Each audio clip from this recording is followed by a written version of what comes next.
नमस्कार, मैं राजन सिंह निर्माण जीएस एकेडमी में एक बार फिर से आपका स्वागत करता हूं।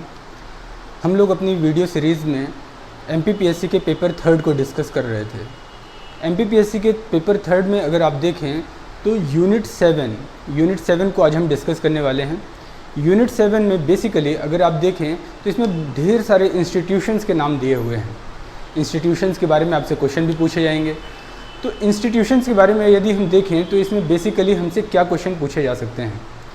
ये क्वेश्चंस आपको दो तरीके से मिल सकते हैं, एक तो 3 मार्कर क्वेश्चंस के फॉर्म में और दूसरे 6 मार्कर फॉर्म के क्वेश्चंस के फॉर्म में।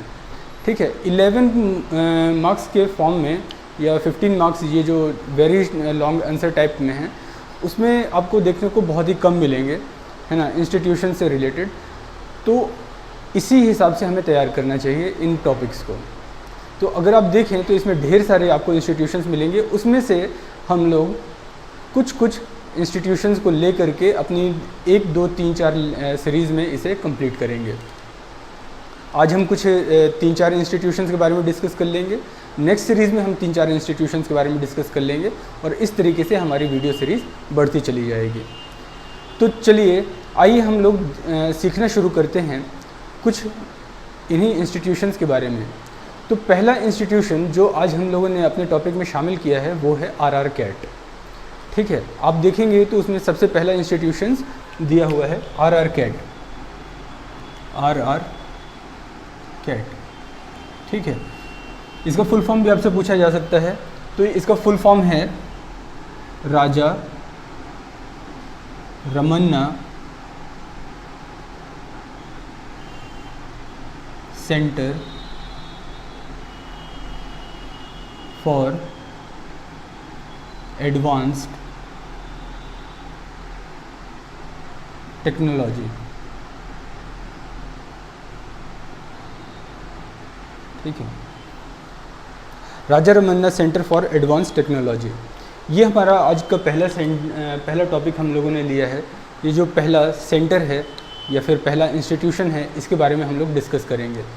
तो सबसे पहली बात इसके बारे में जान लेते हैं कि ये इंस्टीट्यूशन बेसिकली सिचुएटेड कहाँ पर है। तो सिचुएटेड इन इंदौर। ठीक है, अगर आपसे 3 मार्कर क्वेश्चंस में पूछा जाता है तो आप उसमें 2-4 बातें बता देंगे कि सिचुएटेड कहाँ पर है, फाउंडेड कब हुआ है, किसने फाउंड किया है ना, किसने, और फिर इसके बाद इसका बेसिक पर्पस क्या है। अगर आप इतनी बातें बता देते हैं तो 3 मार्क्स के लिए आपका काम हो जाता है।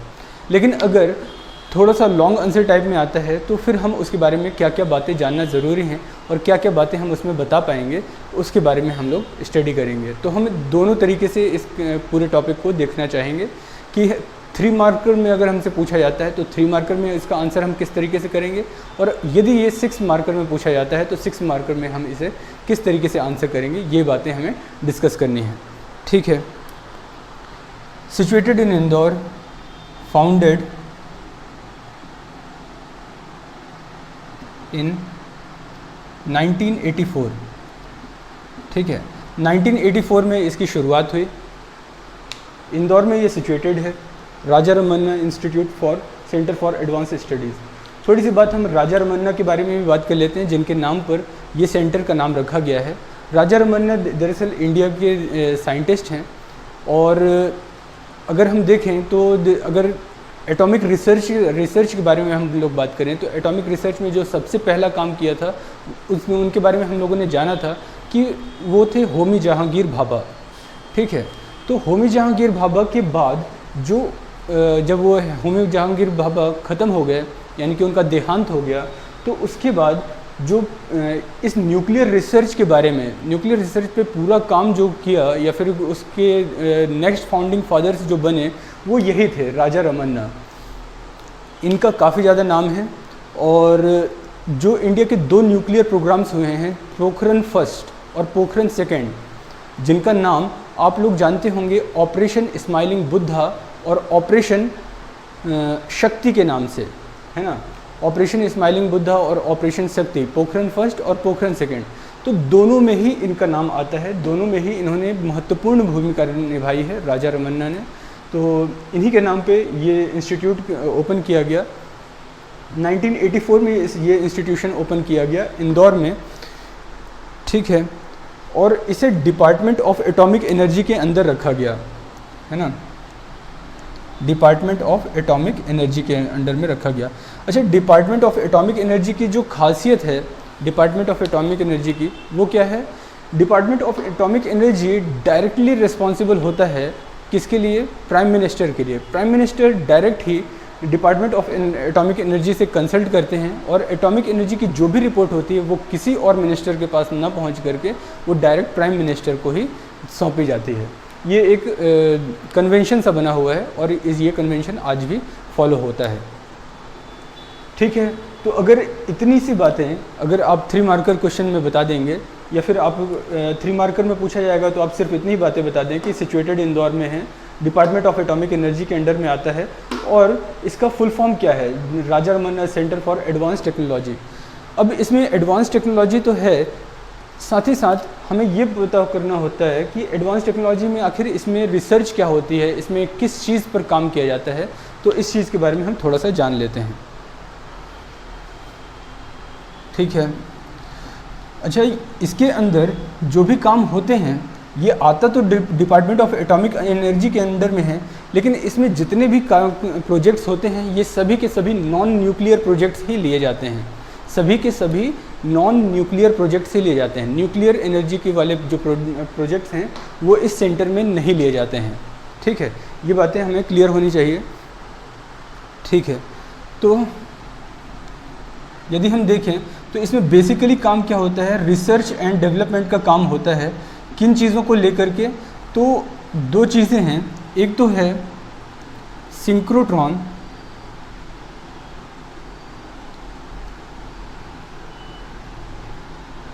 या फिर साइक्लोट्रॉन भी कह देते हैं इसे,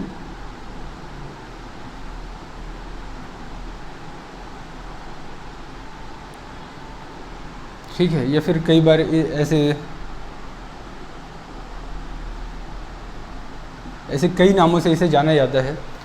तो एक तो ये है सिंक्रोट्रॉन और दूसरी चीज़ ये इस पे काम होता है लेज़र्स पे, ठीक है। इस इंस्टीट्यूट में बेसिकली इन 2 चीज़ों पे काम होता है, एक तो सिंक्रोट्रॉन या साइक्लोट्रॉन और दूसरा काम जो होता है वो होता है लेज़र्स पे। तो ये बेसिकली ये किस काम में आते हैं? तो ये पार्टिकल फिज़िक्स के फॉर्म में जो भी रिसर्च वगैरह होती हैं उनके फॉर्म में ये बहुत ज़्यादा यूज़ में आते हैं।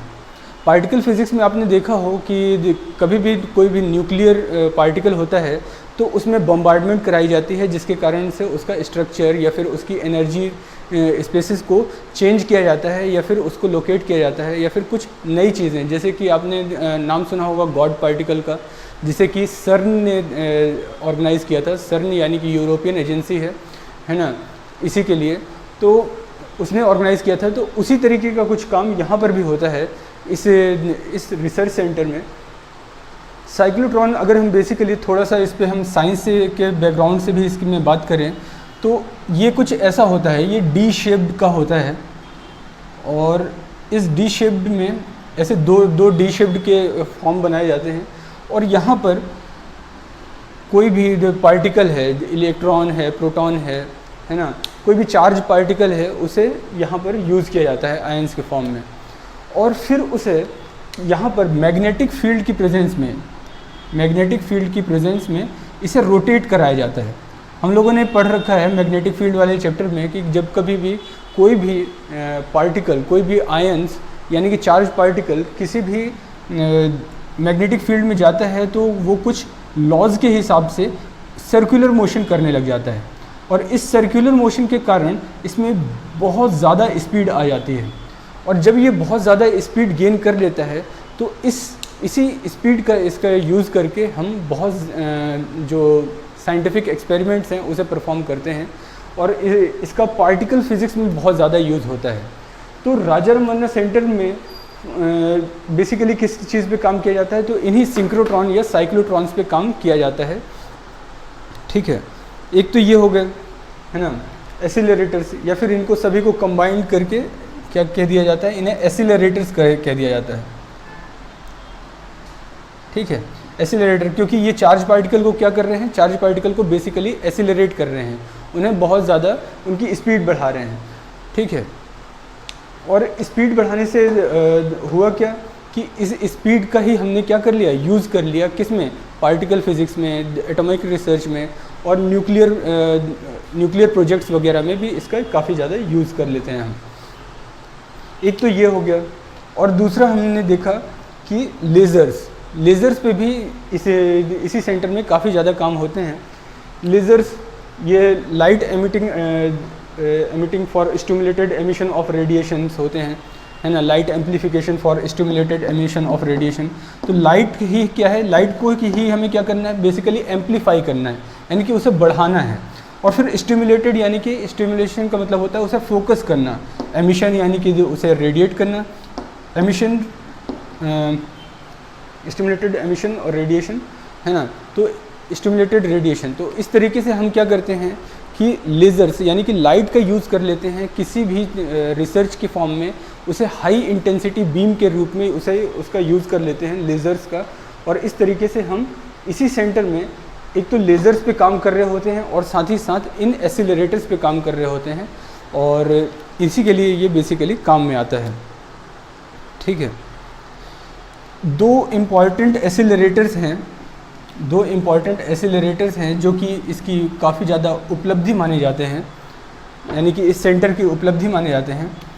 तो उनका नाम क्या है, उनका नाम आपको पता होना चाहिए। तो उनका नाम है इंडस 1 और इंडस 2, ठीक है, सिंधु नदी के नाम पर है। इंडस 1 और इंडस 2 ये बेसिकली क्या हैं, एसिलरेटर्स हैं जो कि इसी सेंटर के द्वारा डेवलप किए गए एसिलरेटर्स हैं। लेज़र्स के बारे में अगर आपसे कभी पूछा जाए तो लेज़र्स बेसिकली दो टाइप्स के होते हैं। एक तो होते हैं गैसियस लेज़र्स में गैसेस का यूज़ किया जाता है लाइट के एमिशन के लिए। कॉपर वेपर या फिर CO2 टाइप के भी लेज़र्स का यूज़ किया जाता है। इनमें गैसेस को एक्साइट किया जाता है और जैसे ही गैसेस अपने नेचुरल स्टेट में वापस लौटती हैं तो वो लाइट के फॉर्म में एनर्जी को रेडिएट करते हैं, और इसी एनर्जी का फिर हम यूज़ कर लेते हैं किसके फॉर्म में, एमिशन को स्टिमुलेटेड करा के, यानी कि उसे कंटिन्यूअस करा करके एक प्रॉपर फॉर्मेट में, और फिर हम उसका कई फॉर्म्स में यूज़ कर लेते हैं, ठीक है। इसके अलावा भी सॉलिड स्टेट लेज़र्स होती हैं, है ना, जिसमें कि सेमीकंडक्टर या हाई पावर लेज़र्स का यूज़ किया जाता है ना, डायोड पंप लेज़र का प्रयोग किया जाता है। तो ये सारी चीज़ें डेवलप हुई इसी सेंटर में, RR-CAT में आपके।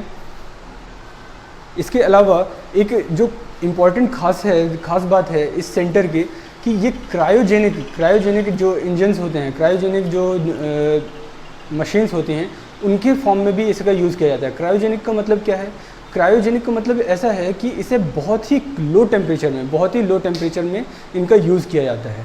तो बहुत ही लो टेम्परेचर में भी वर्क करने के लिए, रिसर्च करने के लिए हम इन सब चीज़ों का भी यूज़ कर पाते हैं, ठीक है। तो ये हो गया हमारा फर्स्ट इंस्टीट्यूशन RR-CAT। आइए अब हम लोग नेक्स्ट इंस्टीट्यूशन की तरफ चलते हैं और इनके बारे में जानते हैं, ठीक है। इन सब चीज़ों के बारे में आप बता पाएंगे, और 3 मार्कर और 6 मार्कर दोनों ही टाइप के क्वेश्चंस को आप अटेम्प्ट भी कर पाएंगे और उसमें से मार्क्स गेन कर पाएंगे, ठीक है। नेक्स्ट इंस्टीट्यूशन हम ले लेते हैं। नेक्स्ट इंस्टीट्यूशन है हमारा BARC, Bhabha atomic research centre, Bhabha atomic research centre, ठीक है, भाभा एटॉमिक रिसर्च सेंटर। तो अगर हम इसे देखें कि ये सिचुएटेड कहाँ है, तो सबसे पहली बात, ये सिचुएटेड कहाँ है, तो ट्रॉम्बे या फिर हम इसे कहें कि मुंबई, महाराष्ट्र में, ठीक है। तो ये सिचुएटेड कहाँ है, तो सबसे पहली बात आप इसमें बता पाएंगे कि ये कहाँ पर सिचुएटेड है, तो ट्रॉम्बे यानी कि मुंबई महाराष्ट्र में सिचुएटेड है। फिर इसका फाउंडेशन कब हुआ, यानी कि ये इसकी स्थापना कब हुई, तो इट वाज फाउंडेड इन 1954, है ना, आप देख रहे होंगे कि इंडिपेंडेंस के काफ़ी पहले ही जैसे इंडिपेंडेंट हुआ इंडिया, उसके बाद ही इस पे काम होना शुरू कर दिया गया और इस पे बहुत ज़्यादा जो वर्क किया गया, तो ये वर्क किया गया डॉक्टर होमी जहांगीर भाभा के द्वारा। डॉक्टर होमी जहांगीर भाभा के द्वारा, ठीक है। ये डॉक्टर होमी जहांगीर भाभा के द्वारा इस पे बहुत ज़्यादा काम किया गया। क्यों? क्योंकि उनका मानना था कि जो फ्यूचर आने वाला है वो फ्यूचर न्यूक्लियर के ही बेसिस पे आने वाला है, ठीक है। उसी पर उन्होंने काम करना शुरू कर दिया। हालांकि वो बहुत थोड़े समय तक ही काम कर पाए, उसके बाद ही उनका एक कार एक्सीडेंट में, दुर्घटना में वो ख़त्म हो गया, उनका निधन हो गया। लेकिन उन्होंने जो शुरुआत कर दी थी न्यूक्लियर फिज़िक्स के फॉर्म में, यानी कि न्यूक्लियर पावर के रूप में उन्होंने जो एक संकल्पना दी थी कि इंडिया को डेवलप करना है इस न्यूक्लियर पावर के रूप में, तो ये उन्होंने ही वहाँ पर चालू कर दिया था। अब ये जो सेंटर है, अगर हम इस सेंटर के बारे में बात करें तो ये सेंटर अपने आप में एक मल्टी डिसिप्लिनरी अप्रोच रखता है। मल्टी डिसिप्लिनरी अप्रोच का मतलब क्या है कि ये सिर्फ एक ही फील्ड पे काम नहीं करता। जैसे कि अगर हम इससे पहले राजा रमन्ना इंस्टीट्यूट के बारे में देख रहे थे, तो वो बेसिकली किस फॉर्म में काम कर रहा था? वो बेसिकली काम कर रहा था एक्सेलरेटर्स के फॉर्म में और लेज़र्स के फॉर्म में, यानी कि वो एक सपोर्टिव रोल प्ले कर रहा था किसी भी रिसर्च को परफॉर्म करने के लिए। लेकिन जहाँ तक इसका सवाल है बार्क का, तो बार्क एक न्यूक्लियर के फील्ड में डिफरेंट एस्पेक्ट्स में काम करता है। जैसे कि आपका न्यूक्लियर रिएक्टर्स अगर बनाने हो तो उसमें भी ये काम करता है।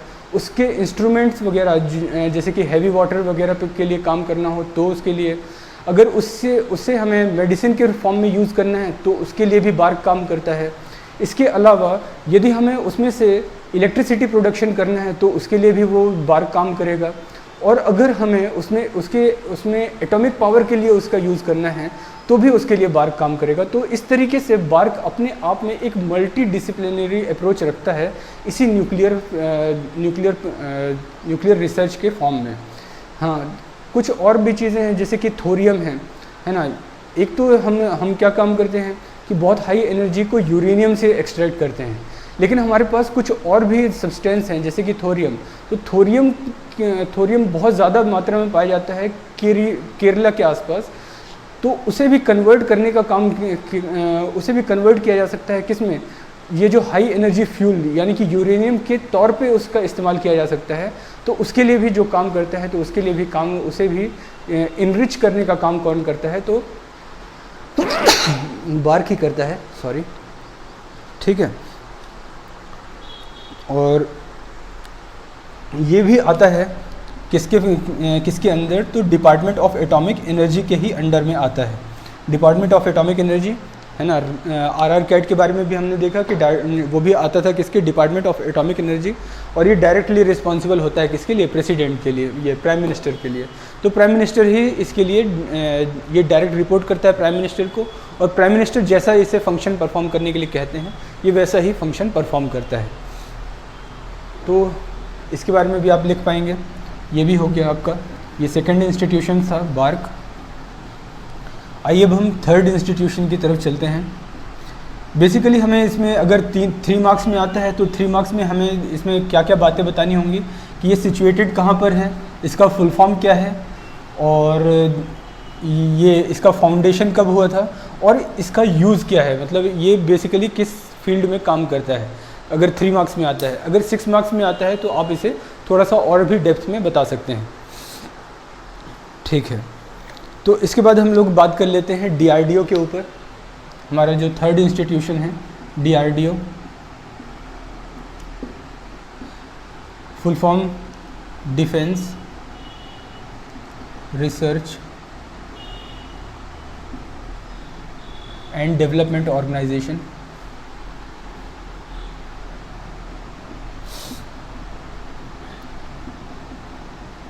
ठीक है, तो इसके नाम से ही पता चल रहा है कि इसमें बेसिकली डिफेंस रिसर्च पे काम किया जाता है ना। जितना भी डिफेंस पर्पस पे जो भी हमारे पास आर्टिलरी, वेपन्स, एम्यूनेशन वगैरह और ऑर्डिनेंस का जितना भी सामान होता है वो सभी का सभी डेवलप करने का दायित्व किसके पास है? तो वो दायित्व है किसके पास? डीआरडीओ के पास। DRDO बेसिकली अगर स्मॉल फॉर्मेट से देखें तो लॉन्ग फॉर्मेट तक लगभग सारे काम करता है। जैसे कि अगर आपको व्हीकल्स बनाने हों, है ना, लाइट कॉम्बैट व्हीकल्स बनाने हों, तो वो भी कौन बनाएगा, तो वो भी DRDO बनाएगा। DRDO ने शुरुआत से ही मिसाइल पे काफ़ी ज़्यादा वर्क करना शुरू किया था, जैसे कि पृथ्वी मिसाइल जो डेवलप करी, फिर अग्नि मिसाइल डेवलप करी। तो ये सारे के सारे काम किसने किए, DRDO ने। इवन यहाँ तक कि डिफेंस से रिलेटेड यदि उन्हें कुछ ऐसी इक्विपमेंट्स की ज़रूरत होती है, जैसे कि क्लोथिंग या फिर बहुत ही शॉर्ट इक्विपमेंट्स की ज़रूरत होती है, जैसे कि उन्हें नाइफ़ वगैरह की ज़रूरत होती है जो कि कट करने के लिए यूज़ में आती है, तो उसका भी छोटे से लेकर के बड़े तक का जो भी काम है वो सारा का सारा काम किसके अंडर में आता है, तो वो सभी के सभी का काम DRDO के ही अंडर में आता है। DRDO को ही पूरा रिस्पॉन्सिबल माना जाता है किसी भी काम को करने के लिए। ठीक है, तो अब ये किसके अंडर में आता है, तो जैसे कि बाकी सभी क्या है, डिपार्टमेंट ऑफ एटॉमिक एनर्जी के अंडर में आ रहे थे, तो ये आता है डिपार्टमेंट ऑफ डिफेंस रिसर्च के अंडर में। Department of defence research, defence research के अंडर में आता है, डिपार्टमेंट ऑफ डिफेंस रिसर्च, या फिर इसे हम कह दें कि मिनिस्ट्री ऑफ डिफेंस के अंडर में आता है।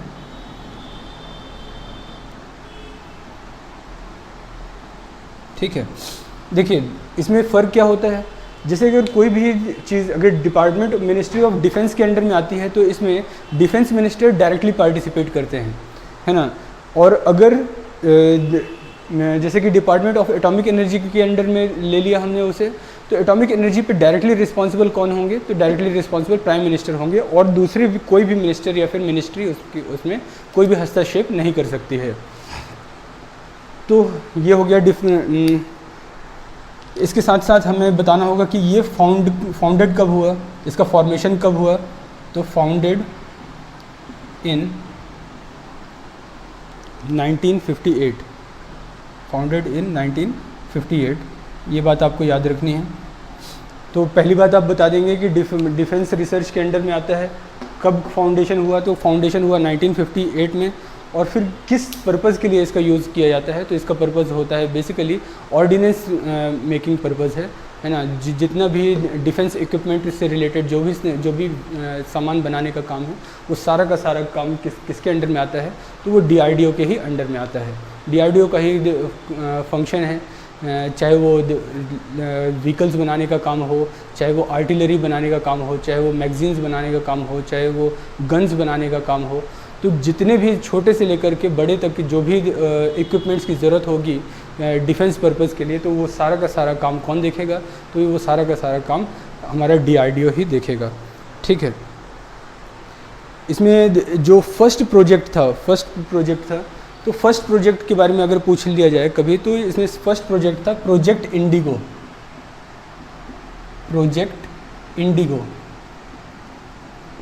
और फिर ये इंडिगो वाला जो प्रोजेक्ट था ये काम नहीं कर पाया था, इसमें सरफेस टू एयर मिसाइल, है ना, जैसे कि अपनी जो पृथ्वी वाली मिसाइल थी, है ना, वो सरफेस टू सरफेस मिसाइल थी। तो सबसे पहले जो काम किया गया था वो प्रोजेक्ट इंडिगो पे काम किया गया था, जो सरफेस टू एयर मिसाइल पे वर्क करने का काम किया गया था। हालांकि ये सक्सेसफुल नहीं हुआ था, इसलिए इसके लिए और दूसरा प्रोजेक्ट जो चलाया गया, तो वो चलाया गया प्रोजेक्ट डेविल। ठीक है, तो प्रोजेक्ट इंडिगो, प्रोजेक्ट डेविल, अगर इस तरीके के कोई भी प्रोजेक्ट पूछे जाते हैं कि ये किससे रिलेटेड हैं, तो आप ये बता पाएंगे कि ये रिलेटेड हैं किससे, ये DRDO से ही रिलेटेड है। ठीक है, तो ये एक शॉर्ट इन्फॉर्मेशन आप दे पाएंगे DRDO के बारे में। एक लास्ट हम लोग और इंस्टीट्यूशन के बारे में डिस्कस कर लेते हैं। हम लोग डिस्कस कर लेते हैं सतीश धवन स्पेस सेंटर के बारे में। इससे पहले हम लोगों ने इसरो के बारे में किया था कि इसरो किस तरीके से अपने फंक्शंस परफॉर्म करता है, क्या क्या काम करता है। हमने अपने प्रीवियस लेक्चर में ये सारी बातें देख रखी थी।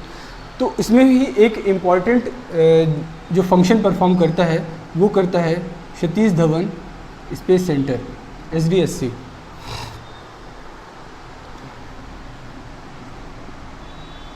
Satish Dhawan space centre. ठीक है, सतीश धवन स्पेस सेंटर। तो सतीश धवन स्पेस सेंटर ये बेसिकली क्या है, ये रॉकेट लॉन्चिंग सेंटर है।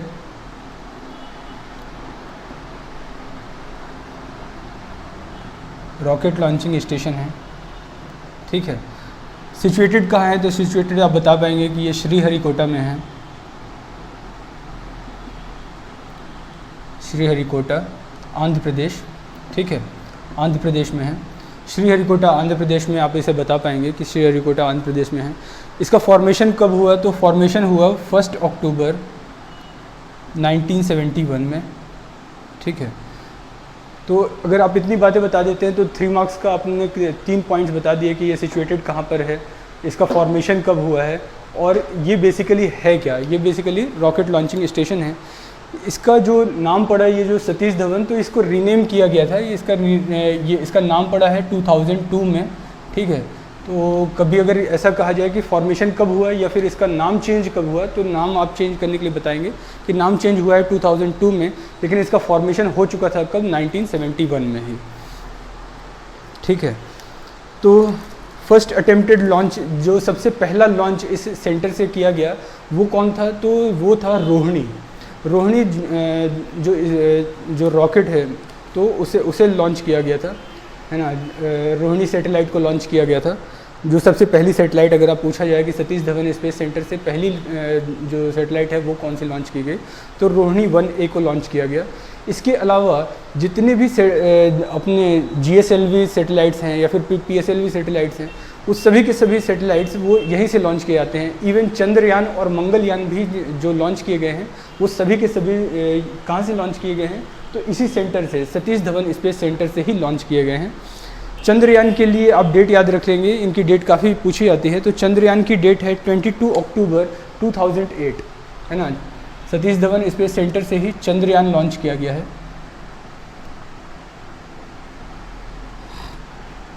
चंद्रयान 22 अक्टूबर 2008 कब लॉन्च किया गया, तो 22 अक्टूबर 2008। और मंगलयान के लिए अगर पूछा जाए कि मंगलयान कब लॉन्च किया गया, है ना, ये मार्स मिशन है, ये मून मिशन है, ठीक है। तो मंगलयान, और ये हम बात कर रहे हैं चंद्रयान फर्स्ट की, ठीक है। चंद्रयान इसके बाद और भी हो चुके हैं। तो मंगलयान 5 नवंबर 2013, 5 नवंबर 2013 में, ठीक है। तो 5 नवंबर 2013 ये डेट भी आप याद रखेंगे कि चंद्रयान कब लॉन्च किया गया, मंगलयान कब लॉन्च किया गया, और ये सक्सेसफुली लॉन्च भी हो गया। और ये अपना स्टेशन में कब पहुंचा, तो इसके लिए हम लोगों ने मंगलयान पे पूरा का पूरा लेक्चर बनाया है। इसमें क्या क्या बातें यूज़ की गई थी, रोवर कौन सा यूज़ किया गया था, इसमें लैंडर कौन सा यूज़ किया गया था, रोवर क्या होता है, लैंडर क्या होता है, किस तरीके से उनके बीच में कम्युनिकेशन होता है, किस तरीके की हम लोगों ने उसमें टेक्नोलॉजी का यूज़ किया था, है ना। और कुछ एडवांस टेक्नोलॉजीज़ का यूज़ किया गया था, जिसमें कि मतलब एक बार अगर हमने उसे दे दिया तो वो सेल्फ ऑपरेटिंग सिस्टम था, है ना। तो उसके बारे में हम लोगों ने प्रीवियस लेक्चर में डिस्कस किया है, तो आप उसमें जा कर के इन सारी बातों को देख सकते हैं, सीख सकते हैं, है ना। और ये सक्सेसफुली पहुंच गया था कब, 24 सितंबर 2014 को, है ना। और जब जैसे ही पहुंचा तो ये देश में पूरा खुशी की लहर थी। क्योंकि मंगलयान एक ऐसा मिशन था जो कि इंडिया ने पहली बार में ही सक्सेस पाई, जबकि इसके इंडिया के अलावा और कोई भी दूसरी ऐसी कंट्री नहीं थी जिसने फर्स्ट टाइम में ही मंगलयान को सक्सेसफुल, यानी कि मार्स मिशन को सक्सेसफुल किया हो। तो ये थे हमारे कुछ इंपॉर्टेंट सेंटर्स और उनसे जुड़ी हुई जानकारियाँ। और इन सेंटर्स में और आप क्या जानकारी चाहते हैं तो ये आप हमको कमेंट सेक्शन में बता सकते हैं। इसके अलावा हम लोग इसी तरीके से 4-4, 5-5 सेंटर्स ले करके हम लोग एक शॉर्ट लेक्चर्स बनाएंगे, और ये जो आपके 25 से 30 सेंटर्स हैं उन सभी के बारे में हम लोग डिटेल्ड स्टडी करेंगे। और इस तरीके से आपको यूनिट 7 जो आपकी MPPSC का यूनिट 7 है उसको अटेम्प्ट करने में आपको बहुत सहूलियत होगी, और आप उसे अच्छे तरीके से फंक्शन परफॉर्म कर पाएंगे। और आपके एग्ज़ाम के लिए, आपकी तैयारी के लिए best wishes. Thank you very much.